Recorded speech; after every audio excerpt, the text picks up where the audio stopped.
Coucou! Bon, me dites pas que j'ai une sale tête, que je suis malade. Oui, je viens d'être malade, mais je fais ma vidéo quand même. Je voulais vous partager une sorte de victoire, ou plutôt, c'est pas tellement une victoire parce que j'ai pas senti que je me sois dépassée. Plutôt une bizarrerie de plus d'autistes sur nos capacités. Voilà, en gros, je devais aller chercher un colis à la poste pour mon mari, parce qu'après plein d'essais, à chaque fois qu'il y allait, le colis n'était pas arrivé et il a fini par ne plus pouvoir y aller parce qu'il est au boulot. Donc comme je sais que c'était un colis, enfin 2 colis qu'il attend depuis longtemps et qui étaient très importants pour lui, et que je suis allée à la poste avec lui l'autre jour, donc j'avais vu déjà un peu comment ça se passait, eh bien je lui ai proposé d'aller chercher le colis pour lui quand il sera pas là et j'aurais pas dû.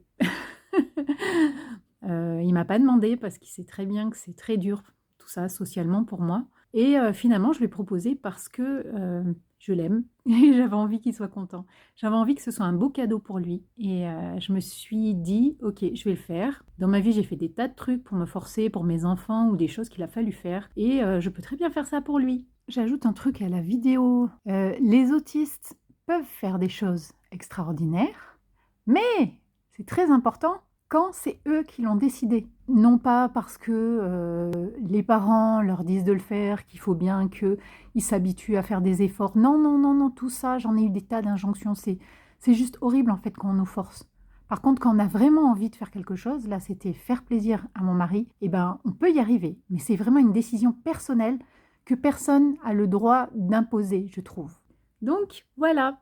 Mais le souci, c'est que ça ne s'est pas passé comme prévu. Quand je suis arrivée et que j'ai vu ce colis qui était immense, quasiment plus grand que moi, mais pas très lourd, je savais que j'aurais des problèmes pour le remonter, hein, mais à ce point-là, pas quand même. Et il y avait un deuxième colis qui ne passait pas dans le sac à dos que j'avais prévu.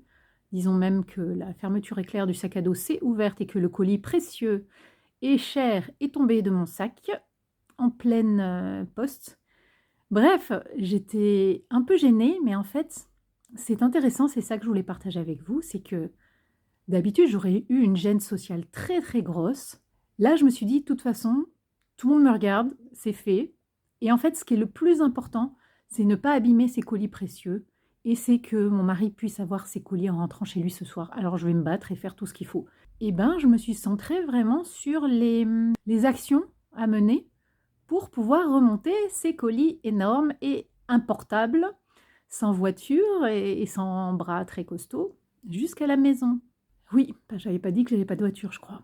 Et en fait, à la poste, quand les gens m'ont vu le colis qui tombe par terre, que j'ai expliqué que mon mari pouvait pas venir parce que les horaires de la poste ne sont pas compatibles avec quelqu'un qui travaille aux horaires habituels, normaux. Et ben les gens m'ont entendu autour et il y a eu une extraordinaire solidarité. Il y a plusieurs personnes qui m'ont proposé de l'aide, j'ai dit oui. C'était pas un problème, ces communications sociales, j'étais même extrêmement soulagée en fait de quitter cette poste avec cette pression sur moi où j'étais le centre d'intérêt, tout le monde me voyait avec ma galère. Et en fait, la dame m'a aidée à sortir le plus gros colis très encombrant. Ensuite, il y a même un monsieur qui était dehors qui m'a dit, qui m'a proposé de l'aide. J'ai dit oui à tout le monde. On a amené ces colis vers la voiture de la dame. Et oui, il a fallu que j'aille dans une voiture d'une personne que je ne connais pas, ce qui est vraiment le pire du pire pour moi.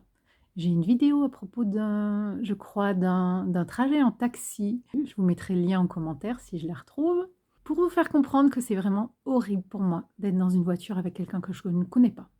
Bon là, c'est un trajet très très court, hein. Je pense que peut-être ça aurait été long, j'aurais été extrêmement gênée.